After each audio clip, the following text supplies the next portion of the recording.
सदा सत्स्वरूपं चिदानन्दकन्दं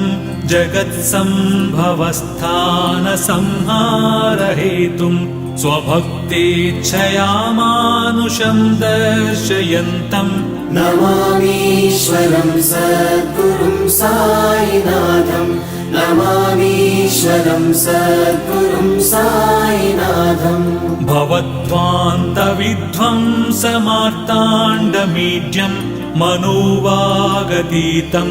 मुनिर्ध्यानगम्यं जगद्व्यापकं निर्मलं निर्गुणं त्वां नमामीश्वरं सद्गुरुं साईनाथं नमामीश्वरं सद्गुरुं साईनाथम् भवाम्बोधिमग्नार्दितानां जनानां स्वपादाश्रितानां